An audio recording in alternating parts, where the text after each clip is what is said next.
حضرات، آپ کا پروگرام صبح غم میں آپ کی میزبان سحر حسین۔ امید کرتی ہوں کہ آپ جہاں ہوں گے، جس جگہ ہوں گے، بفضل تعالی بصدقائے محمد وآل محمد خیر و عافیت سے ہوں گے۔ اللہ تعالیٰ آپ کی زندگی میں بصدقائے محمد وآل محمد خیر و عافیت پیدا کرے اور آپ کی زندگی کی تمام مشکلات کو آسان کرے۔ ناظرین، آج جو ہے ربیع الاول کی 2 تاریخ ہے اور آج اگست 2025 کی 27 تاریخ اور بدھ کا دن۔ امید کرتی ہوں کہ آپ کے دن کا آغاز بہترین انداز میں ہوا ہوگا اور پروردگار عالم سے یہی دعا ہے کہ وہ آپ کے آج کے دن کی حاجات کو قبول و مقبول فرمائے، آپ کی تمام پریشانیوں کو بصدقائے محمد وآل محمد دور کر دے، آمین یا رب العالمین۔ ناظرین، موسم کا کچھ حال ہم آپ کی خدمت میں پیش کرتے ہیں کہ موسم آج کیسا رہے گا مختلف جگہوں پر۔ بات کریں گے ہم مانچسٹر سے شروع، جہاں پر اس وقت پارٹلی کلاؤڈی ہے، نہیں بلکہ اس وقت موسٹلی کلاؤڈی ہے، بہت ہی گہرے بادل چھائے ہوئے ہیں، کبھی کبھار ہلکا پھلکا سورج بھی دکھائی دیتا ہے لیکن موسٹلی کلاؤڈی ہے۔ ٹیمپریچر اس وقت مانچسٹر میں 18 ڈگری سیلسیس ہے، ہائیسٹ 20 تک جائے گا، lowest temperature 13 degree Celsius record کیا جائے گا اور پارٹلی کلاؤڈی کنڈیشنز جو ہیں وہ تقریباً 5 بجے کے قریب ایکسپیکٹ کی جا رہی ہیں اور ونڈ gust up to 20 miles per آور چلتے رہیں گے۔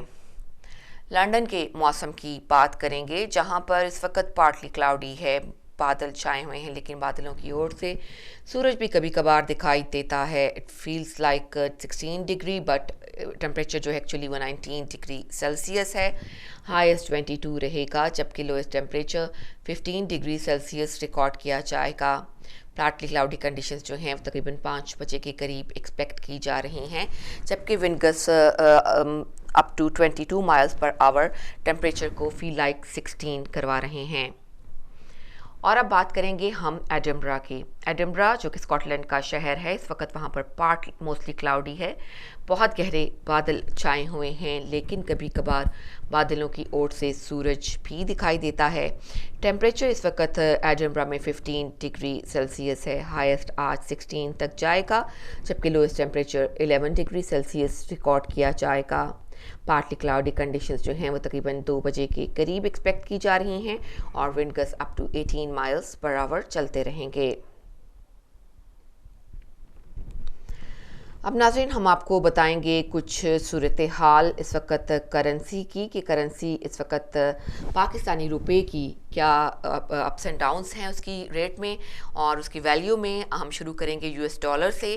US ڈالر میں پاکستانی روپے کی قیمت خرید 284 روپے جبکہ قیمت فروخت 284.5، یورو کی قیمت خرید 330.25 جبکہ قیمت فروخت 331.7، برٹش پاؤنڈ کی قیمت خرید 382.55 جبکہ قیمت فروخت 384.15، UAE درہم کی قیمت خرید 77.35 جبکہ قیمت فروخت 77.5، سعودی ریال کی قیمت خرید 75.55 جبکہ قیمت فروخت 75.7، کینیڈین ڈالر کی قیمت خرید 204.1 روپے جبکہ قیمت فروخت 209.1 روپے، آسٹریلین ڈالر کی قیمت خرید 183 روپے جبکہ قیمت فروخت 188 روپے۔ اور یہ تو جناب ہے کرنسی کی صورتحال ہم نے آپ کو بتا دی۔ اب آپ کو ہم جو ہے وہ لے کر بڑھیں گے پیغامات کربلا کی طرف۔ پیغامات کربلا اور قبلہ ڈاکٹر غلام حسین عدیل صاحب آج بھی ہمیں کربلا کے کسی ایک پیغام کی طرف ہماری زندگی کو ریلیٹ کریں گے، ہماری زندگی کسی پہلو کو ریلیٹ کریں گے، تو بڑھیں گے ہم پیغامات کربلا کی طرف۔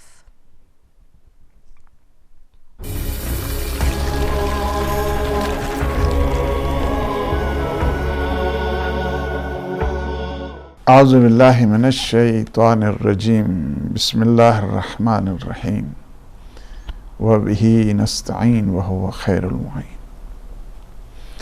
الحمد للہ رب العالمین، الصلاة والسلام علی اشرف الانبیاء والمرسلین وعلی آلہ الطیبین الطاہرین المعصومین المنتجبین الہداة المہدیین سیما بقیت اللہ فی العالمین روحی و ارواح العالمین لتراو بمقدمہ الفدا۔ السلام علی الحسین وعلی علی بن الحسین وعلی اولاد الحسین وعلی اصحاب الحسین جمیعا ورحمۃ اللہ وبرکاتہ۔ کربلا کے ان آفاقی اور ابدی تعلیمات اور پیغامات میں سے ایک پیغام یہ ہے کہ اللہ سبحانہ و تعالی کی بارگاہ قدسیہ پہ مکمل اعتماد کے ساتھ ساتھ اسی کی مدد، اسی سے فریاد، یا غیاث المستغیثین، یا غیاث المستغیثین، یہ ان آخری سجدے کی یادگار ہے۔ مظلوموں کی فریاد کو پہنچنے والے پروردگار، مدد ہے تو تیری ہے، اسی سے مدد مانگنا ہے۔ ایاک نعبد و ایاک نستعین، عبادت بھی تیرے لیے ہے اور مدد بھی تجھ ہی سے لینا ہے۔ البتہ یہ بات انسان یاد رکھے کہ اللہ کے اولیاء سے مدد حاصل کرنا یا ان سے استمداد لینا یہ مدد الہیہ کا حصہ ہے، اسے غیر خدا کی مدد نہیں کہا جائے گا۔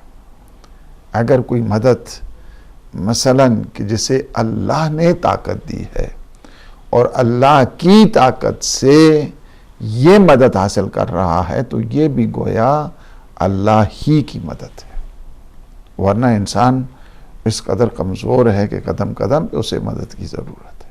خلق الانسان ضعیفا، انسان کو اللہ نے بہت کمزور یہ خلق ہوا ہے۔ یا ایھا الانسان ما غرک بربک الکریم الذی خلقک فسواک فعدلک۔ انسان کو مغرور نہیں ہونا چاہیے، تکبر نہیں اس میں آنا چاہیے۔ استمداد کا تعلق کیا ہے؟ استمداد یعنی اللہ کے مقابلے میں اگر کسی کو قرار دے رہا ہے تو پھر تو وہ شرک ہوگی۔ اللہ کی عطا کردہ طاقت سے استفادہ کر رہا ہے اور اس سے مدد حاصل کر رہا ہے تو اس کو شرک نہیں کہا جائے گا۔ فقیر آتے ہیں آپ کے دروازے پہ اور آ کر دستک دیتے ہیں اور مانگتے ہیں تو اس کا مطلب یہ تھوڑا ہے کہ وہ شرک کر رہے ہیں۔ اللہ سبحانہ و تعالی، انسان اگر اپنے وجود کو دیکھے تو اگر والدین اس کو سہارا نہ دیں تو اس کا وجود ہی نہیں بنتا ہے۔ والدین کے سہارے سے تو اس کا وجود بنا ہے، تو اس کا مطلب یہ تھوڑا ہے کہ اللہ سبحانہ و تعالی چاہتا ہے کہ بندوں کو جو ہے نا وہ مشرک بنا کے جو ہے نا وہ پیدا کرے، ایسی بات نہیں ہے۔ لہٰذا استمداد کو سمجھنے کی ضرورت ہے۔ وہابیت نے یہاں پہ چونکہ انہوں نے ایک ہتھوڑا بنا کر، ایک اسلحہ بنا کر، چونکہ لوگ اور مسلمان شرک سے گھبراتے ہیں اور شرک سے ڈرتے ہیں تو انہوں نے ایز اے ویپن اس کو یوز کیا ہے، اس وجہ سے ہے۔ ورنہ جن کے صدقے میں اللہ نے یہ سارے کائنات کو اور سارے جہانوں کو بنایا ہے، ان سے اگر مدد حاصل کرتا ہے یا ان سے مدد چاہتا ہے تو وہ کیا ہے؟ وہ مدد خدا سے الگ نہیں ہے۔ یہ چیز جو ہے نا توجہ دینے کی ضرورت ہے۔ انسان پیدا ہوتا ہے تو ماں کا سہارا چاہیے، اسے روتا ہے کس لیے؟ ماں فوراً سمجھتی ہے کہ ہاں جی اس کو اب دودھ کی ضرورت ہے، دودھ پلایا جاتا ہے۔ بڑا ہوتا ہے تھوڑا، اسے استاد کی ضرورت ہے، استاد اس کی مدد کرتا ہے، اسے تعلیم دیتا ہے، اسے لکھنا اور پڑھنا سکھاتا ہے۔ اس کا مطلب یعنی یہ ہے کہ اگر میں علمی لحاظ سے یا کوئی فرد علمی لحاظ سے کسی استاد سے مدد حاصل کر رہا ہے تو وہ مدد شرک ہو جائے گی؟ نہیں، ایسا نہیں۔ چونکہ اللہ نے طاقت دی ہے اور اللہ کی طاقت سے استفادہ کر رہا ہے اور یہ سمجھ کر کہ اس کو جو ہے نا اللہ نے طاقت دی ہے، اللہ نے اس کو طاقت دی ہے اور اللہ کی طاقت سے استفادہ کر رہا ہے، اور یہ اللہ کی طاقت اسی وجہ سے تو فرمایا تعاونوا علی البر والتقوی، ایک دوسرے کے ساتھ تعاون کرو، ایک دوسرے کے ساتھ جو ہے نا وہ مدد کرو۔ مدد کیا کرنی ہے؟ ایک پڑھا لکھا ہے تو اسے مدد کرنی چاہیے، وہ جو ان پڑھ ہے اس کو سکھائے۔ وہ سیکھنے والا کیا ہے؟ وہ مدد لے رہا ہے، استاد سے مدد لے رہا ہے۔ تو یہ کیا ہے؟ یہ کوئی شرک ہے یا کوئی بدعت ہے؟ نہیں، نہ یہ شرک ہے نہ یہ بدعت ہے۔ اسی طرح اللہ سبحانہ و تعالی نے فرمایا کہ ان تنصر اللہ ینصرکم ویثبت اقدامکم، اگر تم کیا کرو؟ اللہ کی مدد کرو۔ ہم جیسے اللہ کی کیا مدد کر سکتے ہیں؟ انسان ذرا اپنے آپ کو دیکھا ہے کہ ہم جیسے جو ہے نا وہ اللہ کی مدد کر سکتے ہیں؟ طریقہ کار بتائے، اپنی ذمہ داریوں کو جو ہے نا احساس کرو۔ راہ خدا میں جو ہے احکام الہیہ پہ چلنا، احکام الہیہ کے دوسرے کو ترویج کرنا، تعلیم دینا، یہ مدد الہی میں شامل ہوا کرتا ہے۔ یا مثلا پیغمبر اسلام صلی اللہ علیہ وآلہ وسلم نے فرمایا کہ میں ایک امر عظیم لے کر آیا ہوں، کون ہے کہ جو اس میں میری مدد کرے گا؟ اس کا مطلب یہ نہیں کہ نعوذ باللہ جو ہے نا وہ پیغمبر اسلام کسی کے محتاج ہیں یا اللہ کسی کا محتاج ہے، نہیں، بتانے کے لیے ایک نظام کو جو ہے نا وہ چلانے کے لیے، ایک نظام کو انٹروڈیوس کرنے کے لیے۔ یا مثلا امیر المومنین علی ابن ابی طالب علیہ السلام فرماتے اعینونی بورع و اجتہاد و عفت و سداد، نہج البلاغہ میں جو عثمان ابن حنیف انصاری کو جو ہے نا خطبہ اس میں فرماتے ہیں کہ میری مدد کرو، اعینونی بورع و اجتہاد، تقوی الہی کے ذریعے میری مدد کرو، کوشش کر کے میری مدد کرو، عفت و پاک دامنی کے ذریعے میری مدد کرو، سیدھا رستہ چل کے میری مدد کرو۔ اس کا مطلب یہ نہیں ہے کہ امیر المومنین کو ہم جیسوں کی مدد کی ضرورت ہے۔ یا سید الشہداء امام حسین علیہ السلام نے فرمایا حل من ناصر ینصرنا، کوئی ہے جو میری مدد کرے؟ یہ تا قیامت تک کے لیے سلسلہ ہے مدد لبیک یا حسین۔ اس کا مطلب یہ نہیں یہی ہے کہ ہم حل من ناصر حسینی پر لبیک کہہ رہے ہیں۔ تو کیا سید الشہداء کو ہم جیسوں کی مدد کی ضرورت ہے؟ نہیں، ہمیں یہ بتایا اپنی ذمہ داریوں کا احساس کرو، زمانے کے یزیدوں کے خلاف ٹکرانے کی ہمت پیدا کرو، حوصلہ تمہیں پیدا ہونا چاہیے۔ تو بات یہ ہے کہ یہ جو اس نظریے کو استمداد کو شرک قرار دیا گیا، اور استمداد کو جو اولیاء خدا سے مدد لیتے ہیں اس کو شرک قرار دیا گیا، یا مثلا معصومین سے مدد مانگنا اس کو جو ہے نا وہ شرک قرار دیتے ہیں، میں ان کو کہتا ہوں کہ یہ وہابیت کا ایک ویپن ہے جو مسلمانوں کے خلاف وہ استعمال کرنا چاہتے ہیں۔ ورنہ جو طاقت اللہ نے ایک نبی کو، ایک معصوم کو دی ہے، تو نبی کی اور معصوم کی طاقت یا ولی خدا کی طاقت اصل میں اللہ کی طاقت، اللہ نے طاقت دی ہے، تو اس طاقت سے جو ہے نا ہم استفادہ کر رہے ہیں۔ یہ ہے چونکہ وہ وجیہاً عند اللہ ہے، اللہ کے نزدیک تقرب ہے ان کا، اللہ کے نزدیک ان کی ایک شان ہے، اللہ کے نزدیک ان کا ایک مقام ہے، اس وجہ سے ہم ان سے جو ہے نا وہ استمداد لیں، اس وجہ سے ہم ان سے جو ہے نا مدد چاہتے ہیں۔ جس طرح انسان قدم قدم پر دوسروں کا محتاج ہے، چونکہ اللہ نے ہر ایک میں ایک جیسی صلاحیت نہیں رکھی ہے، یہ دنیا چل رہی ہے، دنیا کا نظام اسی طرح چل رہا ہے کہ ایک دوسرے کے ساتھ تعاون کے ساتھ، ایک دوسرے کے ساتھ جو ہے نا وہ انسان مدد کرتا ہے تب جا کے چلتا ہے۔ استاد مدد کرتا ہے، شاگرد پڑھتا ہے، والدین مدد کرتے ہیں، انسان کا وجود ہوتا ہے۔ اسی طرح جو ہے نا وہ باس ہے، وہ مدد کرتا ہے تو مزدور چلتے ہیں۔ ہر ایک کا جو ہے نا ایک سسٹم ہے، یہ سسٹم کے تحت ہے، تعاون علی البر والتقوی۔ تو اس وجہ سے یہ بات سمجھنے کی ضرورت ہے۔ ایک بات تو یہ یاد رکھیں، انسان قدم قدم پہ دوسروں کی مدد کا محتاج ہے۔ دوسروں کی مدد کا محتاج اس کا مطلب شرک نہیں ہے، چونکہ دوسروں کو جو انسان ایک دوسرے کے ساتھ تعاون کرتا ہے، ایک دوسرے کی مدد حاصل کرتا ہے، چونکہ وہ طاقت اس میں ہے، مجھ میں نہیں ہے، اس وجہ سے، اور وہ طاقت چونکہ اللہ نے اسے دی ہے، اللہ نے اسے طاقت دی اور میں اس طاقت سے استفادہ کر رہا ہوں، تو لہٰذا وہ کیا ہے؟ وہ اس کی مدد نہیں ہے، حقیقت میں وہ خدا ہی کی مدد ہے۔ شرک اس صورت میں آئے گا کہ جب ہم کسی کو خدا کے مقابلے میں قرار دیں گے کہ یہ ہے جس سے جو ہے نا وہ ہم اس کے بغیر جو ہے نا وہ نہیں، اسے نہیں، وہ نہیں ہے، ایسی بات نہیں ہے۔ کسی کو خدا کے مقابلے میں اس کو شریک ٹھہرانے کا نام شرک ہوتا ہے۔ خدا نے جسی کو صلاحیتیں دی ہیں اس سے استفادہ کا نام جو ہے نا وہ شرک نہیں ہوتا، یا اس سے مدد حاصل کرنے کا نام شرک نہیں ہوتا ہے۔ یہی چیز ہے۔ اگر ایک اور میں مثال دے کے تمام کروں کہ حضرت موسیٰ نے اللہ کی بارگاہ میں دعا کی، رب اشرح لی صدری ویسر لی امری واحلل عقدۃ من لسانی یفقہوا قولی واجعل لی وزیرا من اہلی، جی میری اہل سے تو میرا وزیر بنا دے، جی ہارون اخی، جی تو بنا دے۔ یہ نہیں کہا کہ کنسلٹیشن ہونی چاہیے، یہ نہیں کہا کہ وہاں پہ اجماع ہونا چاہیے، یہ نہیں کہا کہ وہاں پہ جو ہے نا وہ ایک شورا بیٹھ لینی چاہیے، چونکہ یہ اللہ کا کام ہے، اللہ ہی سے جو ہے نا وہ کرنا چاہیے۔ اچھا ضرورت کیا پڑی ہے دعا کرنے کی؟ اگر سارے کام اللہ ہی سے کرانے ہیں تو کیا ضرورت پڑی ہے؟ وَجَعَلْ لِي وَزِيرًا مِّنْ أَهْلِي، اللہ بذات خود ہے، مدد کرنے والا ہے، تو وزیر کی کیا ضرورت پڑی ہے؟ اس وجہ سے بتایا ساتھ ساتھ تاکہ میرے بوجھ کو ہلکا کر دے۔ یہ جو بوجھ کو ہلکا کرنا ہے یہ بذات خود مدد ہے۔ حضرت موسیٰ مدد مانگ رہے ہیں، پیغمبر اسلام مدد مانگ رہے ہیں، کون ہے کہ جو اس امر عظیم ہے میری مدد کرے گا؟ تو یہ کیا ہیں؟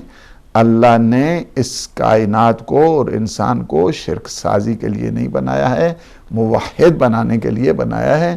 سید الشہداء نے، امام حسین علیہ السلام نے میدان کربلا میں جو ہمیں میسیج دیا ہے، اس ساری طاقتوں کا مرکز کیا ہے؟ اللہ سبحانہ و تعالی ہے۔ ساری مدد کا مرکز کیا ہے؟ اللہ سبحانہ و تعالی ہے۔ بندے یہ تمہارے تمرکز یہ ہونا چاہیے، تمہاری سوچ میں اس طرح جو ہے سینٹرلائزیشن آنی چاہیے کہ ہر مدد جو ہے نا وہ کیا ہے؟ اس کا مرکز اللہ سبحانہ و تعالی ہے۔ جب ہر مدد کا مرکز اللہ کو قرار دو گے تو پھر کبھی اس میں شرک کا تصور نہیں آئے گا۔ یا غیاث المستغیثین، اے مظلوموں کی فریاد کو پہنچنے والے اور ان کی مدد کرنے والے پروردگار، اللہ سبحانہ و تعالی ہمیں توفیق نصیب فرمائے کہ ہم جو یہ حقائق ربانی ہیں اس کو صحیح معنوں میں سمجھ سکیں۔ والسلام علیکم ورحمۃ اللہ وبرکاتہ۔ ناظرین شکریہ ادا کریں گے ہم قبلہ ڈاکٹر غلام حسین دھیل صاحب کا، اور ہم ان کے تہہ دل سے مشکور و ممنون ہیں کہ آج انہوں نے ہمیں وضاحت کی کہ اللہ کے ولیوں سے مدد مانگنا جو ہے وہ کیا معنی رکھتا ہے، اور اس کا شرک سے کوئی تعلق نہیں ہے۔ تو ناظرین ہم کل جیسے کہ دعائے جوشن کبیر ہم نے شروع کی تھی ترجمے کے ساتھ، میں اور آپ ہم سب شامل ہوتے ہیں اور دعا کو امید کرتے ہیں کہ اللہ تعالیٰ قبول و مقبول فرمائے گا۔ اس کی 11ویں جو ہے آج ورڈ سے ہم شروع کریں گے۔ اے وحشت کے وقت میرے ہمدم، اے مصیبت میں میری امید کا، اے وحشت کے وقت میرے ہمدم، اے میری تنہائی میں میرے ساتھی، اے نعمت میں میری کفالت کرنے والے، اے دکھ درد میں میرے مددگار، اے حیرت کے وقت میرے رہنما، اے محتاجی کے وقت میرے سرمایہ، اے بے قراری کے وقت میری پناہ گاہ، اے فریاد کے وقت میرے مددگار۔ تو پاک ہے اے وہ کہ تیرے سوا کوئی معبود نہیں، فریاد سن ہمیں آگ سے نجات دے اے پروردگار۔ اے ہر غیب کے جاننے والے، اے گناہوں کے بخشنے والے، اے عیبوں کے چھپانے والے، اے مصیبتیں دور کرنے والے، اے دلوں کو پلٹنے والے، اے دلوں کے معالج، اے دلوں کے روشن کرنے والے، اے دلوں کے ہمدم، اے غموں کی گرہ کھولنے والے، اے غموں کو دور کرنے والے۔ تو پاک ہے اے پروردگار، اے وہ کہ تیرے سوا کوئی معبود نہیں، فریاد سن ہمیں آگ سے نجات دے اے پروردگار۔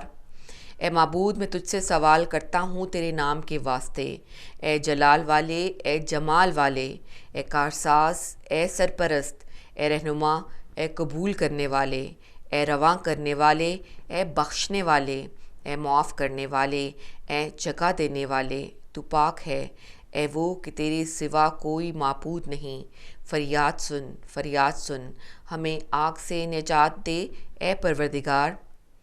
اے سرگرداں کے رہنما، اے پکارنے والوں کی مدد کرنے والے، اے فریادیوں کی فریاد کو پہنچنے والے، اے پناہ طلب کرنے والوں کی پناہ، اے ڈرنے والوں کی ڈھارس، اے مومنوں کے مددگار، اے بیچاروں پر رحم کرنے والے، اے گناہ گاروں کی پناہ گاہ، اے خطا کاروں کے بخشنے والے، اے بے قراروں کی دعا قبول کرنے والے، تو پاک ہے اے وہ کہ تیرے سوا کوئی معبود نہیں۔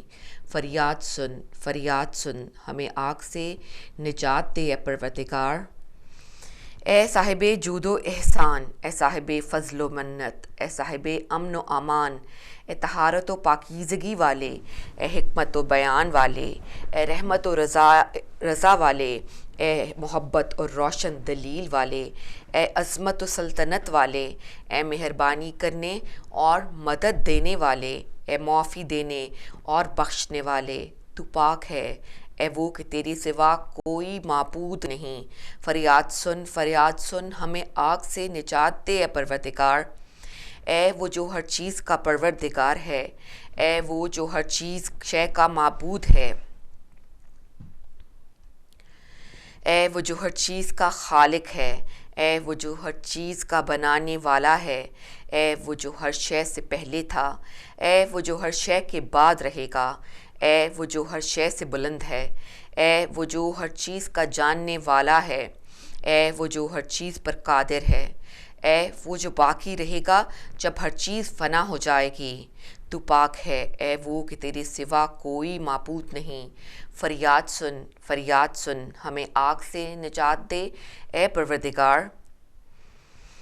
اے معبود میں تجھ سے سوال کرتا ہوں تیرے نام کے واسطے سے، اے امن دینے والے، اے نگہبان، اے کائنات بنانے والے، اے تلقین کرنے والے، اے ظاہر کرنے والے، اے آسان کرنے والے، اے قدرت دینے والے، اے زینت دینے والے، اے اعلان کرنے والے، اے بانٹنے والے، تو پاک ہے اے وہ کہ تیرے سوا کوئی معبود نہیں۔ فریاد سن ہمیں آگ سے نجات دے اے پروردگار۔ اے وہ جو اپنے اقتدار پر میں پائیدار ہے، اے وہ جو اپنی سلطنت میں قدیم ہے، اے وہ جو اپنی شان میں بلند تر ہے، اے وہ جو اپنے بندوں پر مہربان ہے، اے وہ جو ہر چیز کا جاننے والا ہے، اور اے وہ جو نافرمان سے نرمی کرنے والا ہے، اے وہ جو امیدوار پر کرم کرنے والا ہے، اے وہ جو اپنی صنعت میں حکمت والا ہے، اے وہ جو اپنی حکمت میں باریک بین ہے، اے وہ جس کا احسان قدیم ہے، تو پاک ہے پروردگار کہ تیرے سوا کوئی معبود نہیں۔ فریاد سن ہمیں آگ سے نجات دے اے پروردگار۔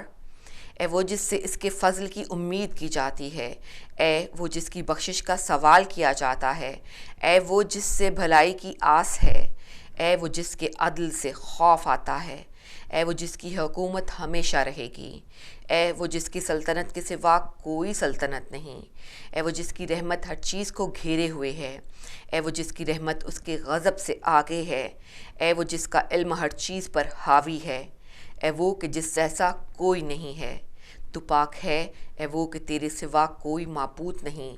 فریاد سن ہمیں آگ سے نجات دے اے پروردگار۔ اے اندیشے ہٹا دینے والے، اے غم دور کرنے والے، اے گناہ معاف کرنے والے، اے توبہ قبول کرنے والے، اے مخلوقات کے خالق، اے وعدے میں سچے، اے عہد پورا کرنے والے، اے راز کے جاننے والے، اے دانے کے چیرنے والے، اے لوگوں کے رازق، تو پاک ہے اے وہ کہ تیرے سوا کوئی معبود نہیں۔ فریاد سن ہمیں آگ سے نجات دے اے پروردگار۔ آمین یا رب العالمین۔ ناظرین، اب ہم بڑھیں گے ایک چھوٹے سے وقفے کی طرف۔ وقفے کے بعد ہمارے ساتھ عالمہ مقصودہ نقوی صاحبہ موجود ہوں گی اور ہم اپنے ٹاپک سے بھی آپ کو آگاہ کریں گے، لیکن یہاں پر لیتے ہیں ایک چھوٹا سا وقفہ۔